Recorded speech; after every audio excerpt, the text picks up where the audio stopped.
You're a tarot reader or you're a tarot dabbler, and now you're interested in learning to read Lenormand cards, those sassy, to the point cards that tell it like it is. Well, welcome. This series is for you, and this is the first video in the series where we talk about the perks and pitfalls of reading Lenormand as a tarot reader.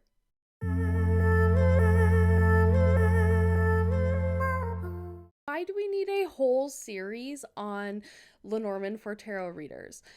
If you have spent any time in the online world or reading books on learning Lenormand, you've probably heard that tarot readers tend to have a trickier time learning it because of just the nature of the differences between the two systems. And what I want to do with this series in this video today is begin to untangle and demystify Lenormand for tarot readers. And today, what we're going to talk about are the perks of reading Lenormand as a tarot reader, because yes, there are perks. And we're also going to talk about the pitfalls. So these are going to be things that you're going to probably naturally try to do when it comes to reading Lenormand. And I'm going to tell you how to avoid those pitfalls and how to read Lenormand to the best of your ability instead.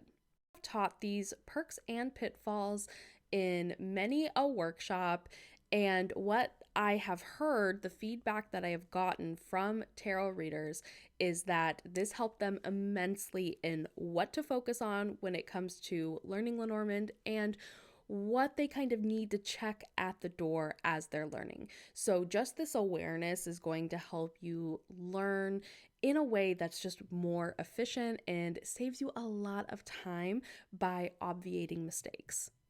Sure to stick around and watch this whole video, because near the end, the fourth pitfall is especially important.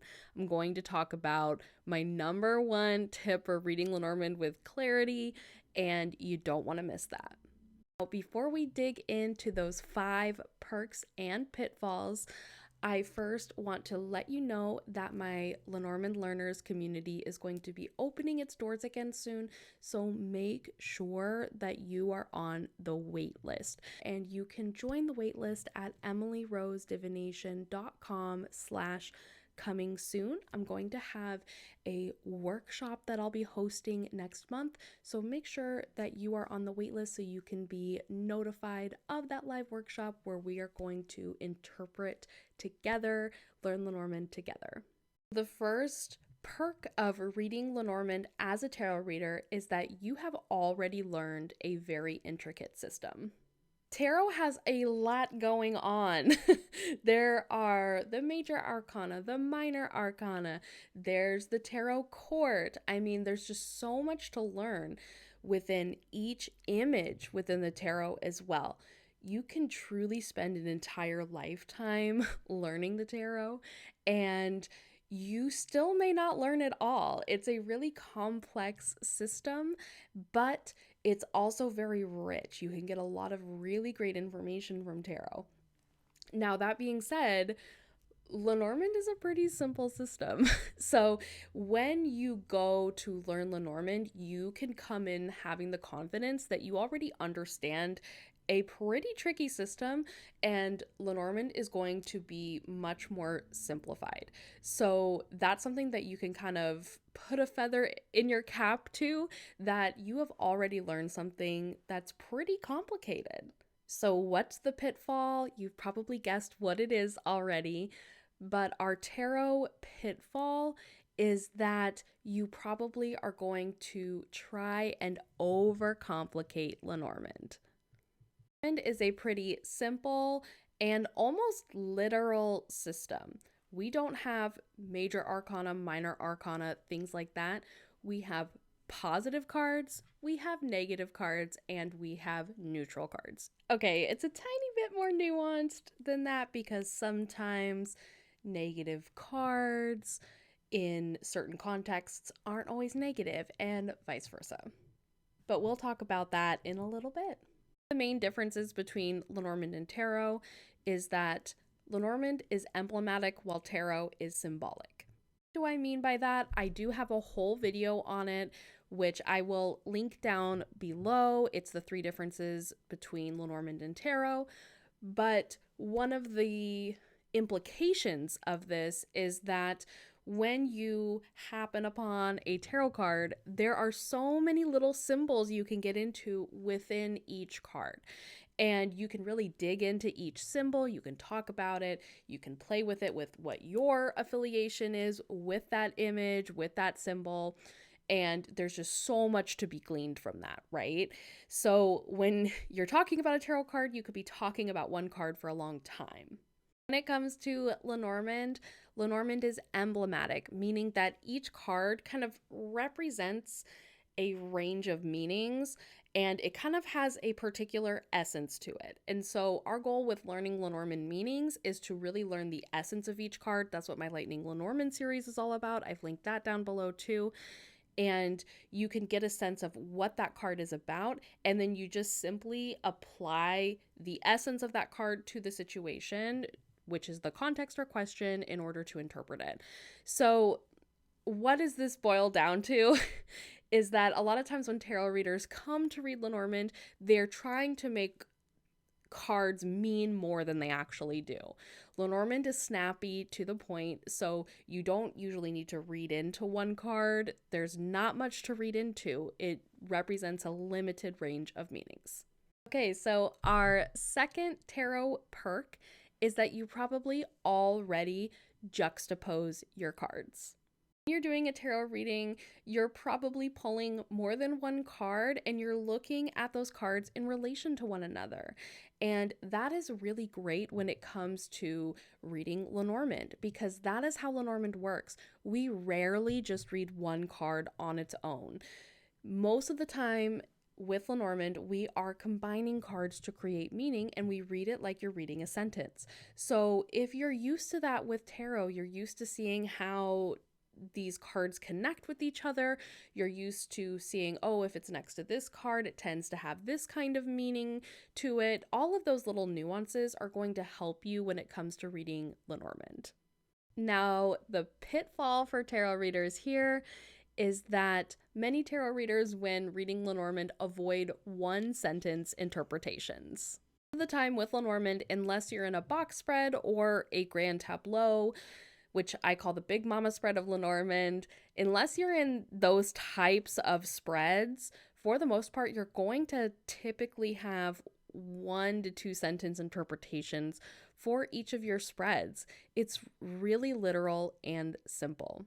So let's say you ask Lenormand a question, and maybe you want to know if you're going to get a promotion at work. So you ask something like, what does the next 3 months at my work look like for me? And when you pull cards, it might say your boss is totally going to snub you for that promotion, and this other guy's going to get that promotion instead. It might just be that literal, right? And of course, you can ask follow-up questions. You can go back in there and ask, okay, what can I do to improve my chances of getting the promotion, right? So just because you're asking a predictive question and you don't get the response you want doesn't mean that's 1000% destined. You usually can interfere with it in some way. But it's usually in a one-sentence interpretation, right? And a lot of times what I tend to see with students, new students coming to Lenormand, is they're explaining a 5-card spread and it's 2 paragraphs of explanation when really it's just 1 sentence is all you need. So that's always what I challenge new readers to do, is to try to interpret, I would say, to start with 5-card spreads and under in just 1 sentence. Really work to get that 1 sentence interpretation, because if you can nail that, you're really on the right path when it comes to reading Lenormand with ease.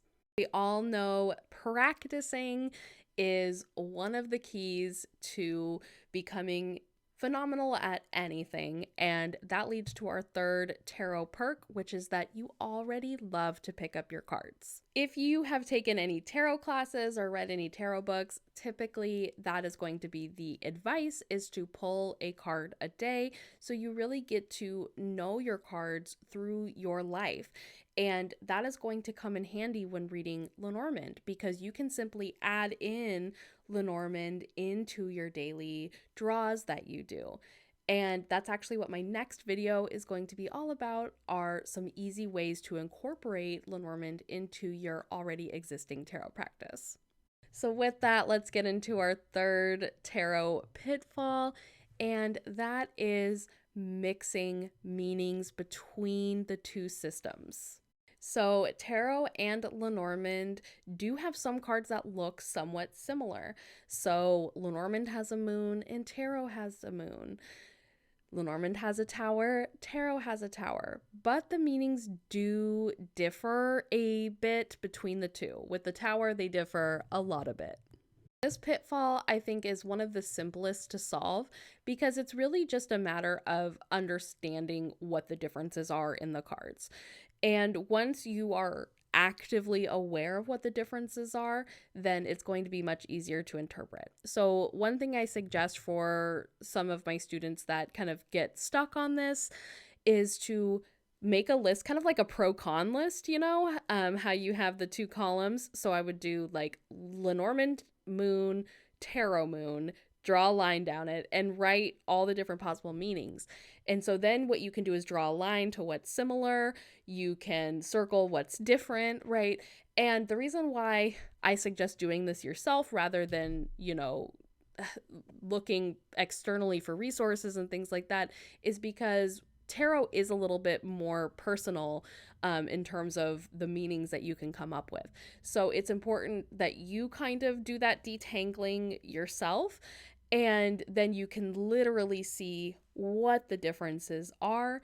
And so when that card comes up in either system, you're not going to be confused.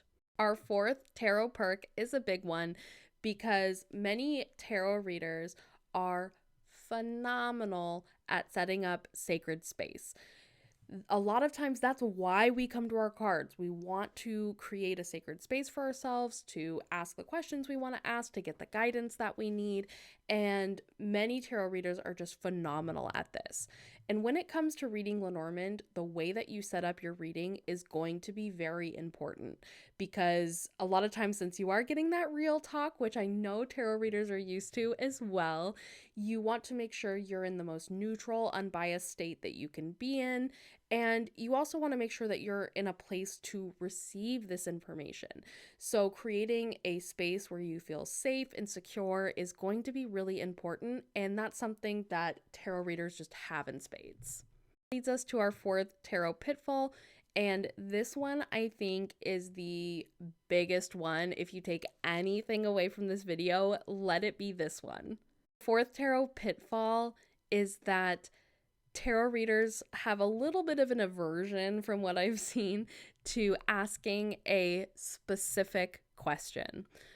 In Lenormand, your context, which is the question that you ask, is going to rule everything about that reading.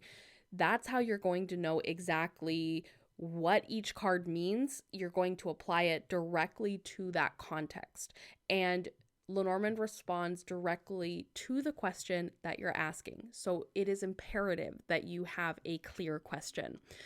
With tarot, I would argue that it's also important to ask a clear question. That being said, you don't always have to have the most crystal clear question with tarot to get something useful out of it. And that's just not the case with Lenormand. You have to have a clear question if you want to get anything out of that reading. And that's something that I tend to see with tarot readers, is that they don't go specific enough with their questions. So we spend a lot of time in my membership on that.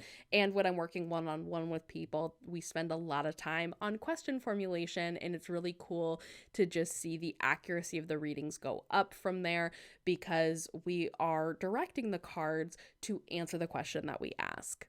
Only will asking specific questions improve your Lenormand reading abilities, but I think it also enhances your tarot readings.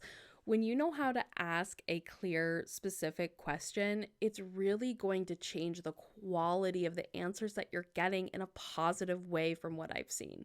So if you can learn to craft a really well thought out question or one that gets to the heart of what you're asking, your readings are just going to be so much richer. I also have a video where I talk all about how to ask a clear question when it comes to Lenormand, so I will link that down below as well. It's probably one of my favorite videos I've done for this channel, and I don't think it gets enough love, but I do think it's one of the most helpful tips, as someone commented on it as well.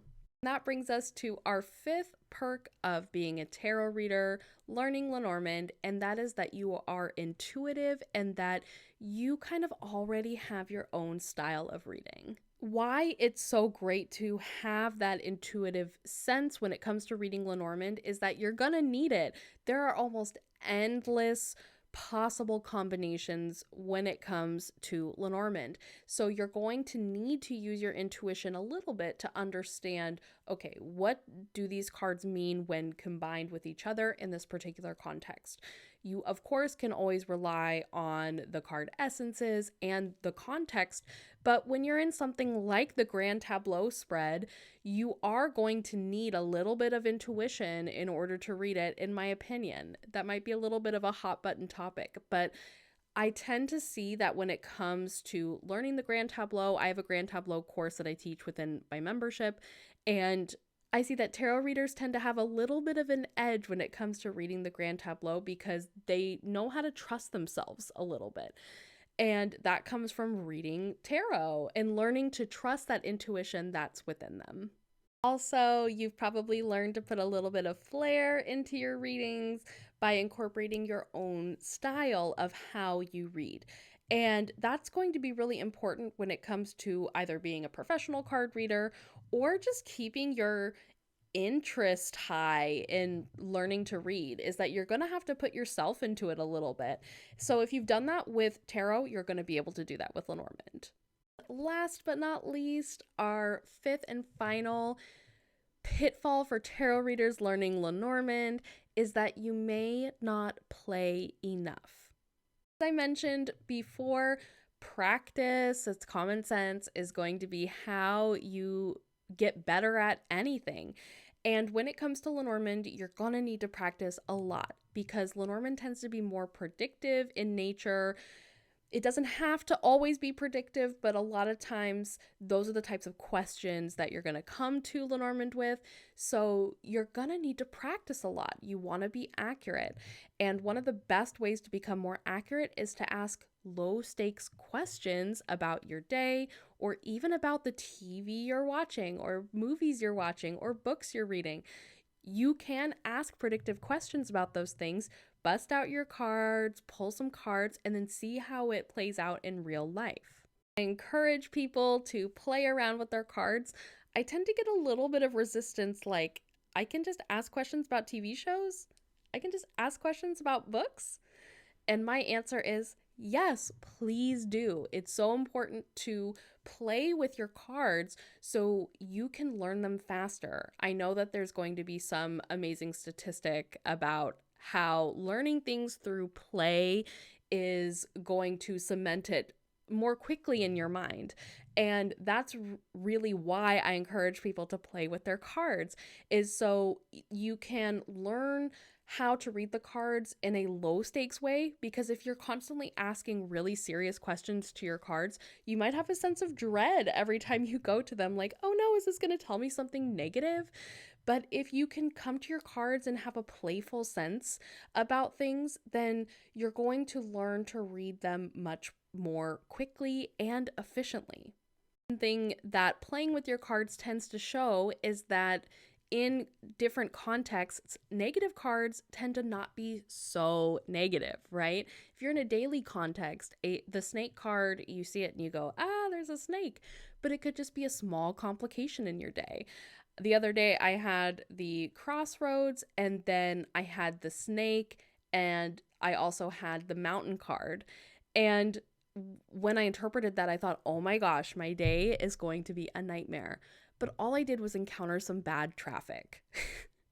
Didn't ruin my day, but it helped me to leave a little bit earlier, because when I drew that in the morning, I kind of got the sense I was going to hit some traffic. So I thought, okay, let's get in the car and go earlier. So it can kind of give you that heads up, and you kind of learn through that play that, oh, these negative cards aren't so bad when you're in these types of contexts, right? It all depends on the question you asked, going back to some of our previous points. If you are wanting to read Lenormand like you're talking to a friend, then you're going to want to join my waitlist for my Lenormand Learners community. It's going to be opening up again soon, and you can join the waitlist here at emilyrosedivination.com/coming soon. If you're chomping at the bit to get started now, I do have a free mini course you can take at emilyrosedivination.com/mini course. Please make sure you like this video and subscribe to this channel if you loved this.